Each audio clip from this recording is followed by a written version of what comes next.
अब चलते हैं सबसे बड़ा राज्य जहां बीजेपी की एंट्री की बात हो रही है, क्योंकि अब तक बीजेपी वहां से बहुत ज्यादा सक्सेस नहीं ढूंढ पाई है। तमिलनाडु में अगर हम आज देखें तो बीजेपी को 4 सीटें मिलने का अनुमान, बीजेपी को 4 सीटें पहली बार तमिलनाडु में मिलेंगी और यह बड़ी बात होगी अगर तमिलनाडु में बीजेपी का खाता खुलता है, यानी कि अन्नामलाई का एक्सपेरिमेंट सक्सेसफुल हुआ। मैं भी मिली, मैंने इंटरव्यू भी किया उनके साथ और बहुत जोशो खरोश में उन्होंने कहा था कि 25% वोट शेयर होगा। तो चलते हैं वोट शेयर की तरफ, और वोट शेयर अगर देखें तो बीजेपी उसके साथ अन्य छोटी पार्टियां भी हैं, 19% का वोट शेयर आ रहा है इन पार्टियों को, इस अलायंस को। कांग्रेस 18% में, यानी इतने सालों से, इतने दशकों से कांग्रेस वहां है, बीजेपी उसको शायद सरपास कर जाएगी। डीएमके 26% डीएमके को, एआईएडीएमके 17% वोट शेयर पर, अन्य 20% पर। और पिछले सर्वे के कंपैरिजन में अगर हम देखें तो ये मैं आपको स्क्रीन पर यहां दिखाना चाहती हूं कि पिछले सर्वे में हमने दिखाया था आपको कि बीजेपी को लगभग 4 सीटें मिल रही थी, बीजेपी कंसोलिडेट कर रही है। कांग्रेस पार्टी 6 सीटों पर थी, 6 सीटों पर है। डीएमके 26 से 22 पर आ चुकी है। एआईएडीएमके 2 पर थी, 2 पर है। अन्य पार्टियों की 1 सीट से 5 सीट हुई हैं। और ये बड़ी बात है कि बीजेपी के साथ कुछ अन्य पार्टियां अगर आ गई तो बीजेपी का तमिलनाडु में एक बड़ी स्टोरी अनफोल्ड हो रही है।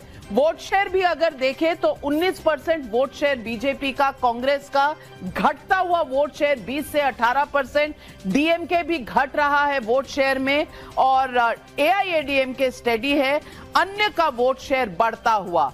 क्या ये सनातन को बुला भला कहने का परिणाम है? ये बड़ा सवाल है आज के इस सर्वे में। और दक्षिण भारत से क्या कुछ बड़ा होने जा रहा है? मैं सबसे पहले जाना चाहूंगी अजय आलोक जी के पास।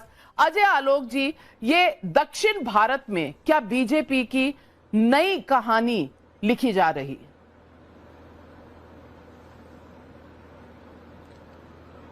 नविका जी, ऐसा है कि दक्षिण भारत में नई कहानी नहीं लिखी जा रही है, क्योंकि अब 2019 के भी इलेक्शन में देखिएगा तो पूरे दक्षिण भारत में भारतीय जनता पार्टी अकेले में सबसे बड़ी पार्टी थी। निश्चित तौर पे आंध्रा में, केरला में, तमिलनाडु में हम ओपनिंग नहीं कर पाए थे, इसके बावजूद भी सबसे बड़ा ब्लॉक हम ही थे, भारतीय जनता पार्टी का ब्लॉक। और आज की तारीख में मैं व्यक्तिगत तौर पे किसी सर्वे पे यकीन नहीं रखता हूं, लेकिन सभी सर्वे को मैं बिल्कुल सम्मान देता हूं, क्योंकि काफी लोगों का रियल एनर्जी उसमें इन्वॉल्व होती है और एक ओपिनियन लेने में निश्चित तौर पे कामयाब होते हैं। लेकिन जो बड़े सम्मान के साथ मैं डिसएग्री करता हूं कि केरला में हम सिर्फ 1 सीट जीतने जा रहे हैं, एकदम नहीं। केरला में हम 6 से 8 के बीच में रहेंगे। और याद रखिएगा, मैं आपके साथ ही बैठा था डिबेट में, छत्तीसगढ़ के ओपिनियन पोल के समय कोई हमें मौका नहीं दे रहा था, मैं कह रहा था सरकार बनेगी। तो मैं फिर कह रहा हूं, तमिलनाडु में 8 से 12 के बीच में रहेंगे, केरला में 6 से 8 के बीच में रहेंगे और आंध्रा में 4 से 6 के बीच में रहेंगे। और निश्चित तौर पे 8 से 10 के बीच में हम तेलंगाना में रहने जा रहे हैं। तमिलनाडु में हमारा परफॉर्मेंस इंप्रूव इसलिए कर सकता है क्योंकि आपने खुद कहा कि हम कंसोलिडेट कर रहे हैं और आपने खुद कहा कि बाकी लोग डिसइंटीग्रेट कर रहे हैं। तो ये जब फिजन और फ्यूजन रिएक्शन शुरू हो जाता है ना, तो ये बढ़ते ही चला जाता है। तो हमारा फ्यूजन बढ़ते बढ़ते और बढ़ेगा और सबका फिजन और बढ़ता चला जाएगा। तो तमिलनाडु में और पश्चिम बंगाल में 2024 का सबसे सरप्राइजिंग रिजल्ट इन्हीं 2 स्टेट से आएगा और केरला से, जहां कोई हमें 1 सीट दे रहा है, कोई 0 दिखा रहा है। बिल्कुल, मैं बिल्कुल पश्चिम बंगाल पर जाऊंगी, पर दक्षिण भारत का अगर हम देखें तो यहां पर टोटल 129 सीटें हैं।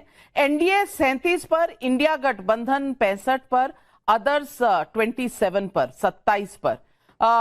बड़ी उपलब्धि। पिछली बार ये मिलाकर आपके पास 29 थे, जिसमें से 25 सीटें मुझे लगता है कर्नाटका से थी और 4 सीटें बाहर से थी। इस बार कर्नाटका के अलावा बाकी राज्यों में भी आपकी बढ़त है, तो ये एक बड़ी बात होगी। और श्रीधर रेड्डी जी बीआरएस के हैं और मैं उनसे पूछना चाहती हूं, दक्षिण भारत में कुछ इस तरह का नजर आ रहा है कि बीजेपी को गेन्स मिल रहे हैं, बीजेपी को लग रहा है वो इससे भी बेहतर करेंगे।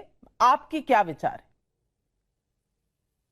जैसा कहा जा रहा है उतना ग्राउंड में तो दिखते नहीं है। मतलब पहले से थोड़ा बहुत इन लोगों का वेव आया है, या राम मंदिर के इश्यू के बाद थोड़ा मोमेंटम लिया है करके बात चला जा रहा है, और इन लोगों का जो प्रचार चल रहा है उस तरीके से चल रहा है। मगर आप तेलंगाना के हालात देखिए, इन लोग जो 17 लोकसभा सीटों में 4 छोड़ के या 3 छोड़ के पूरे जितने भी 14 जो लोकसभा उम्मीदवार हैं, या बीआरएस से हैं या कांग्रेस या बीआरएस। लेकिन आपने एक बड़ी बात कही, मैं पूछना चाहती हूं। आपने कहा कि राम मंदिर के बाद कुछ चेंज है, कुछ बड़ी बात हुई है।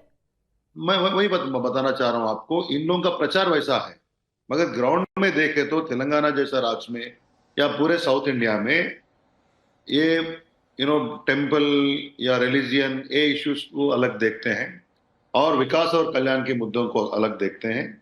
और पिछले 10 साल में तेलंगाना में क्या हुआ, आंध्र प्रदेश में क्या हुआ, या तमिलनाडु, केरल और बाकी राज्यों में क्या हुआ, वो देखते हैं।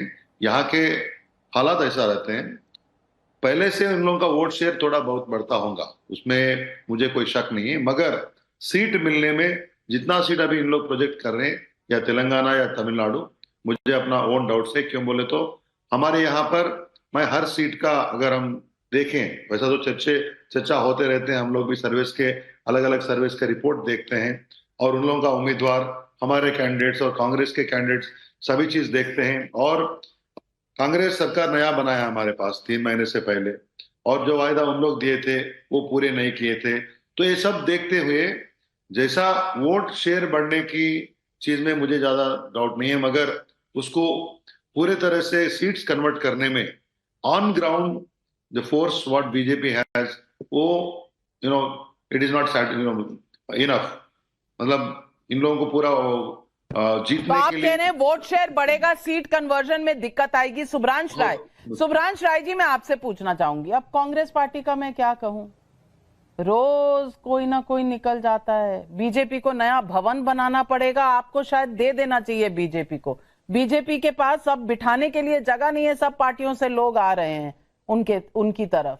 सुभ्रांश राय जी, गौरव वल्लभ भी गए, संजय निरुपम भी गए, विजेंद्र सिंह भी गए, मुरली देओरा पहले चले गए, मिलिंद देओरा पहले चले गए। किस किस का नाम लूं सुभ्रांश राय जी, कहां तक डिफेंड करेंगे?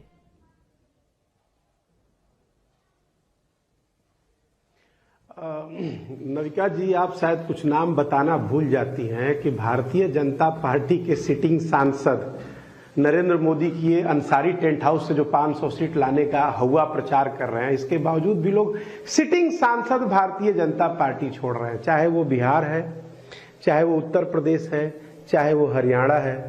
नाम मैं बताऊं या आपको याद है या भूल गई है? तो खैर कोई बात नहीं, चलिए, ये तो प्रभु की इच्छा है, जैसा आपको पसंद है।